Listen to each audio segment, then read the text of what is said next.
Okay, the video today is going to be about logarithms. So we're going to kind of start with the exponential functions we were talking about and kind of go on over to logarithms for a little bit.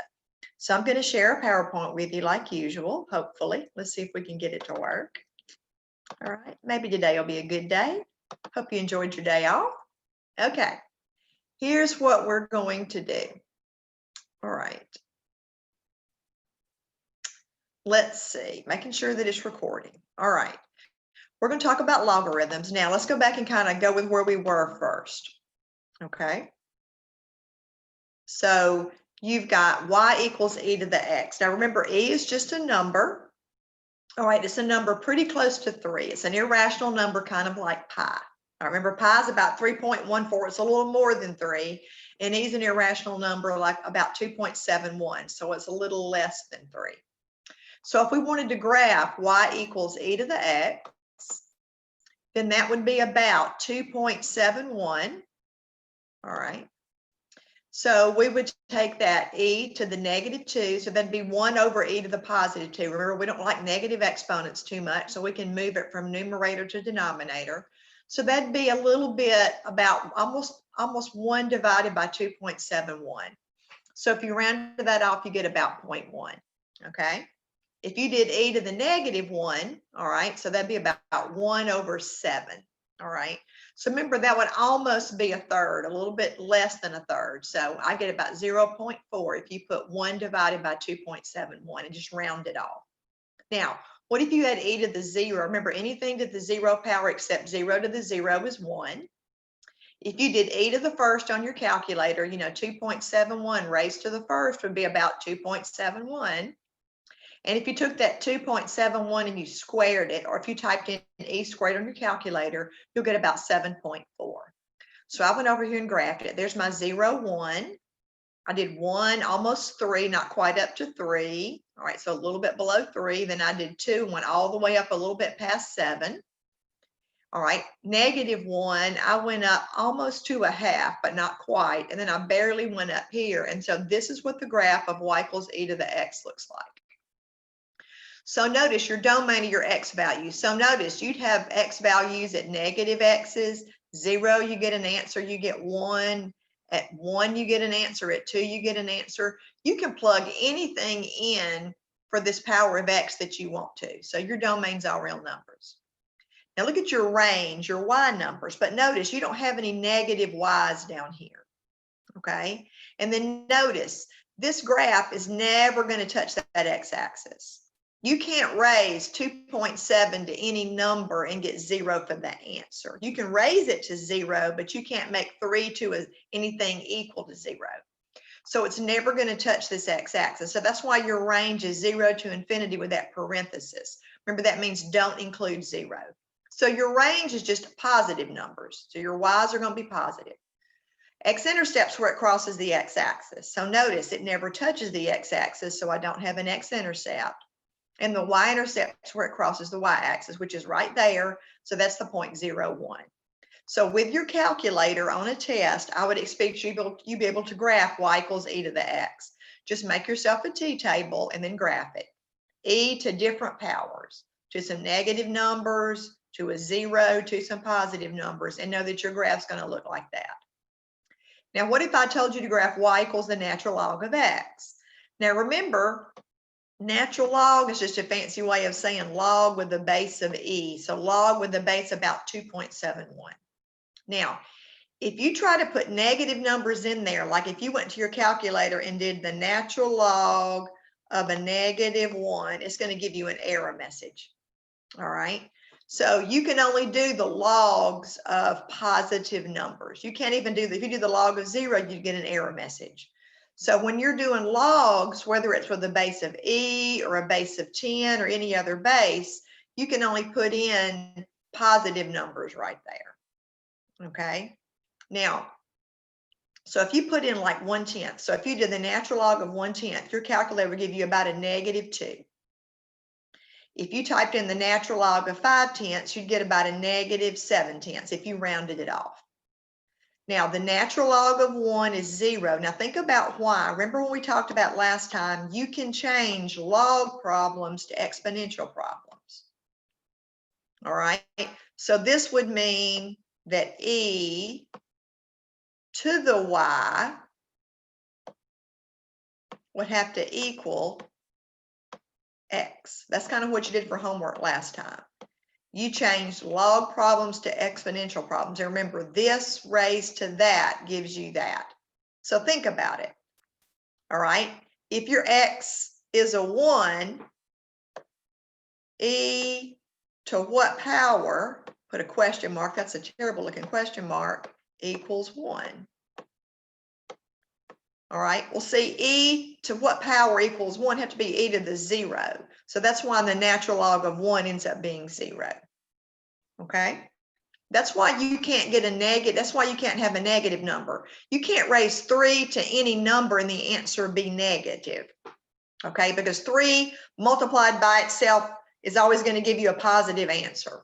Okay, so you can just use your calculator and type in the natural log of 2 and round it off, and type in the natural log of 3 and round it off. So I graphed 1 0, sometimes I go 1 over and don't go up, and 2 went up to about 0.7, not quite up to 1. 3 went up to a little more than 1, 1.1. When I went over to like a half, I got about a negative 0.7. All right, so when I went over to 1 half, I got about a negative 0.7, so I'm not quite down to negative 1. When I went over to negative 1/10, it went way down. So when you play connect the dots, you get a graph that looks like this. So this is your natural log graph. You can just make a t-table and get it. But notice about your domain. These are your x values. So you don't have any negative x values. And this graph never touches the y-axis. So it's never going to be 0. So my domain is 0 to infinity. But notice my y values. I get some positive y's. I get a 0 for a y on a point. I get some negative y's. So my range is all real numbers. I get positives, 0, and negatives. X-intercept. Now remember, this one didn't cross the x-axis, but this one does. It crosses the x-axis right there. Okay, so what's that point right there? Well, see, that's 1 0. And it never crosses the y-axis. So I don't have a y-intercept. Now, we're going to talk about something in a second, but I want you to notice, do you see that the domain here is the range down here? Do you see the range up here is the domain down here? Do you see the 0.01 is on this graph and the 0.10 is on that graph? So that should remind you of something we've been talking about. All right, so we're going to kind of go to the next slide and kind of reiterate it. All right, I graphed them both on the same picture. So I just went back to my original graph to my t-table. So this is my y equals e to the x. And this one is y equals the natural log of x. Now, this dotted line is y equals x. If you were to fold along that line, do you see that this graph would go right on top of that graph? And the reason it will do that, all right, is because y equals e to the x and y equals the natural log of x are inverses. They are inverse functions. Now, remember what inverse functions do. All right. So this y equals e to the x and y equals natural log of x. Remember, natural log of x really means log with the base of e, or inverse functions. So remember, back on this slide, remember what inverse functions do. The domain and ranges switch. And see, sure enough, the domain here is the range down there, and the range here is the domain here. And if 0, 1 is on the graph up here, those x's and y's switch, so 1 0's down here. Okay? So anytime you have inverses, if you draw the line y equals x and you fold the graph, if those graphs are inverses, one should fit right on top of the other. Now, this may become important later, so I went ahead and wrote it down here. Remember that inverses undo each other. Remember, if you add 5 and then you subtract 5, those are inverse operations. So addition and subtraction undo each other. All right. What if you had 2 times a half? Wouldn't you get 1? Wouldn't those multiplicative inverses undo each other? Okay, so inverse operations undo each other, and inverse numbers undo each other, and inverse functions undo each other. So that's why in your calculator, if you were to type the natural log of e to the 3, you just get 3, because this natural log and this e undo each other, so they end up disappearing. The same way, if you had e raised to the power of the natural log of 5, this e and this natural log are going to undo each other, make each other go away, and you get 5 back. Okay, so let's kind of go look at the next slide. We're going to talk about some properties and learn to solve some special kinds of equations. Now, these are 3 properties that you're going to need to learn. They work with any logarithm, log base 10, log base 2. It's just the ones that we're going to be working with most are going to be natural log. Okay, so if you have the log of a product, like a number times another number, that's the natural log of the first one plus, not times, but plus the natural log of the second.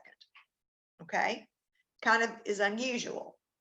What if you have the natural log of a division or the natural log of a fraction? Well, there's a property that says that's the natural log of the top number, the numerator, not divided by, but minus the natural log of the denominator. All right, now this third property is the one that we're really going to use a lot. If you have the log of a number raised to a power, you can take that power and pull it down front and then multiply it by what's left. Now, let me kind of show you what I mean by that. Do you understand that 6 is the same thing as 2 times 3? So according to this property up here, the natural log of 2 times 3 should be the natural log of 2, the natural log of the first one, plus the natural log of the second one. See, it has a plus in it. So I want you to get your calculator and see. Go ahead and type in the natural log of 6 and see what your answer is. Kind of freeze this video and make sure you get that. All right. All right, now that you've gotten that on your calculator, we know that 6 is 2 times 3. So this answer doesn't match the natural log of 2 plus the natural log of 3. So again, I want you to freeze the video and I want you to type in the natural log of 2 and make sure you get that number. And then I want you to freeze it again and type in the natural log of 3 and make sure you get that answer. Okay, now that you're back, add those 2 answers and see what you get. So do you see that this rule does work? This first rule is true. Yes, it works because this answer ends up being the same thing as this answer. So the natural log of 6, since 6 is 2 times 3, is the same thing as the natural log of 2 plus the natural log of 3, which is an interesting fact. Okay, we're not going to use it a lot, but it is interesting. All right, look at this one. What about the natural log of 4? Well, 4 is the same thing as 8 divided by 2 or 12 divided by 3. I can think of a lot of division problems. I just grabbed 8 divided by 2 to illustrate rule number 2. Okay, so if this second rule is true, I should be able to take the natural log of the numerator and subtract the natural log of the denominator and get the same answer. So that's what I did. So if this is true, then the natural log of 8 minus the natural log of 2 should give me the same answer. So I want you to freeze the video and I want you to verify. Type in the natural log of 4 and make sure that you get that answer. Type in the natural log of 8 and make sure that you get that answer. Type in the natural log of 2 and make sure you get that answer. Once you have those answers, subtract them and verify that this answer does come out to be that answer. So that'll illustrate that rule number 2 works. Okay, so freeze the video and make sure that you can type in. If I ask you to do this on a test and kind of illustrate it, make sure that you could illustrate it for me. Okay, now we're really going to use rule 3. So I want to go kind of hone in on rule 3 because we're going to use rule 3 to solve equations with variable exponents. All right, now what do I mean by that? All right, here's what I mean. You're used to doing problems like this. All right, let me clear it for a second. If you had something like this, x squared equals 9.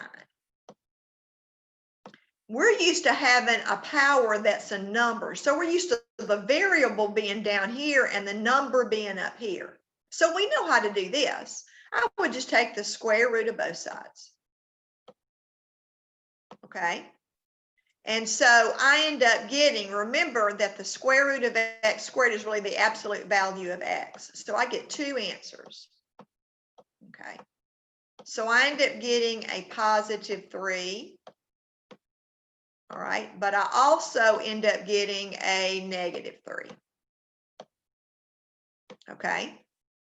So we're used to having powers that are numbers and taking roots of both sides to get rid of the number power to isolate the variable. But that's not what we have here. Okay. What we're going to have here, unfortunately, is instead of the number being the power and the variable being the base, it switches. The variable's up here. So how are we going to do that? Okay, well, here's how we're going to do it. Step one is we're going to isolate the term that's got the variable in it. So I've got to isolate this 4 to the x, but it's already isolated here. Then we're going to take the log of both sides. Now, it doesn't really matter what kind of log. I'm just going to do natural log because I think that's the easiest on your calculator. But you can take the log of base 10 of both sides, and your book does that some. Okay, but I'm going to take the natural log of both sides. Then I'm going to use this log property. Because once I take the natural log of both sides, I can take this r and use rule number 3 and pull it down front and just have r times what's left, the natural log of 3, then you're going to solve for the variable. So here's what I mean.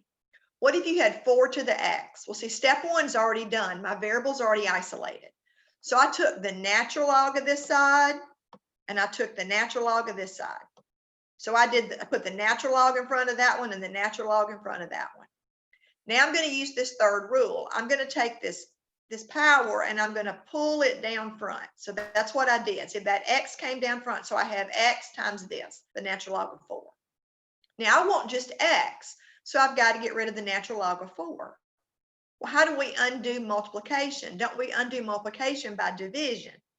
So see, what I really did was I divided this side by the natural log of 4.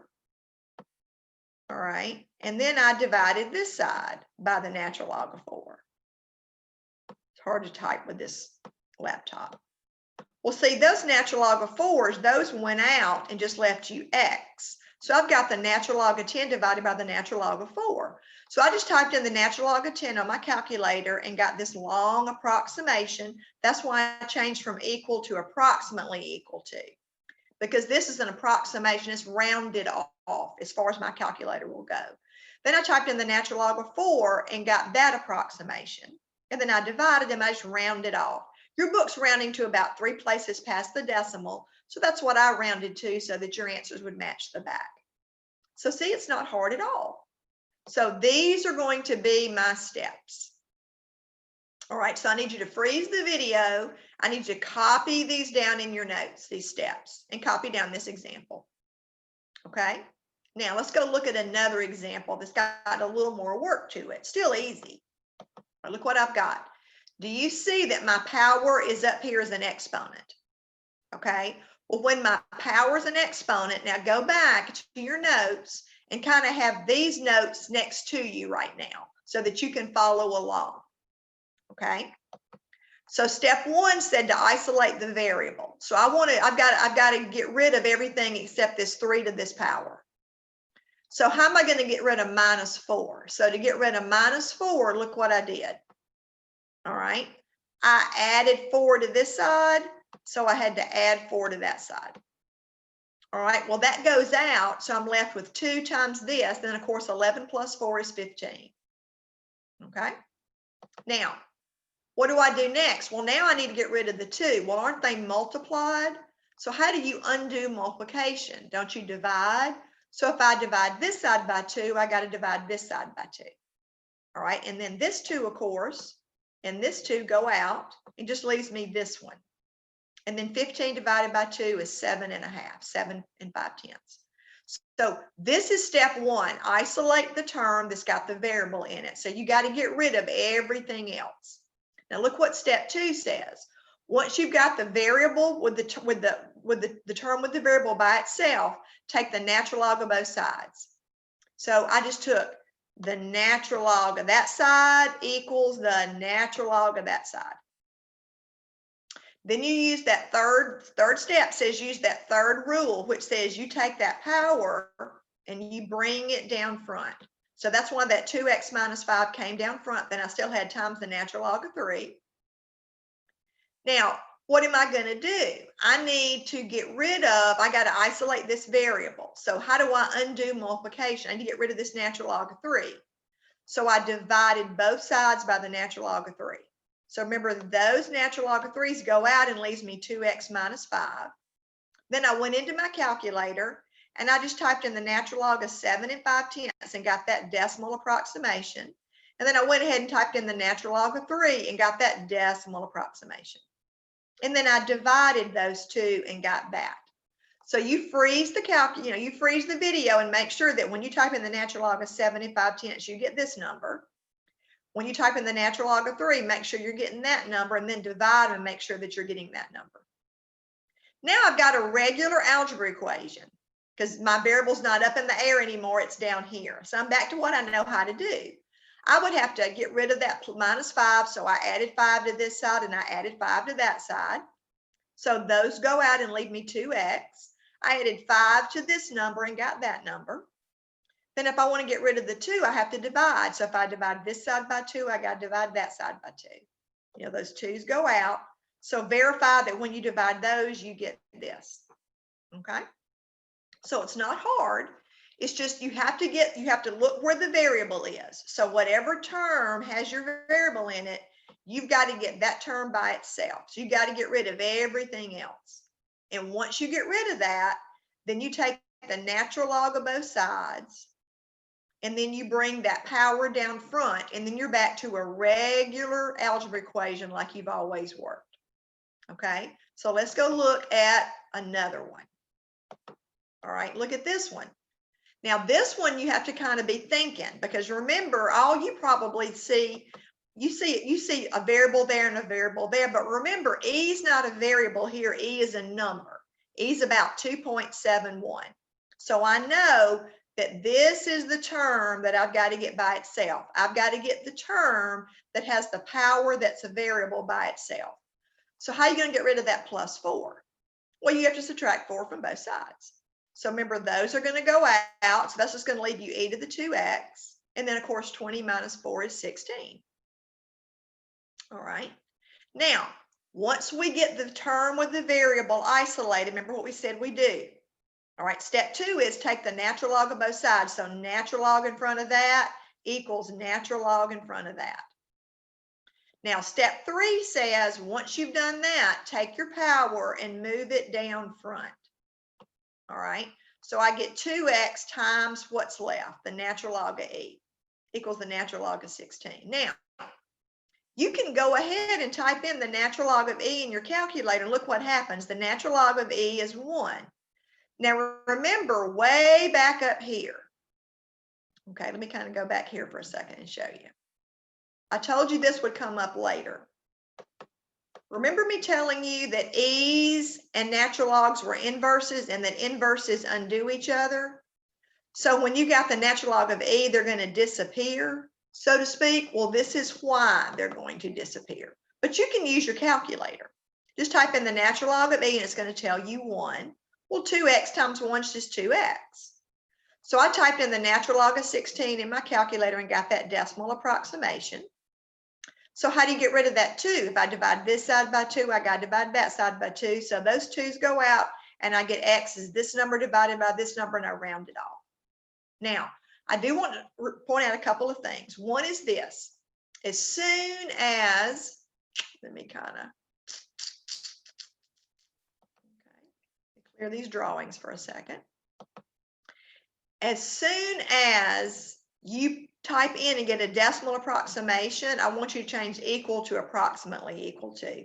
That warns somebody that you started rounding, okay?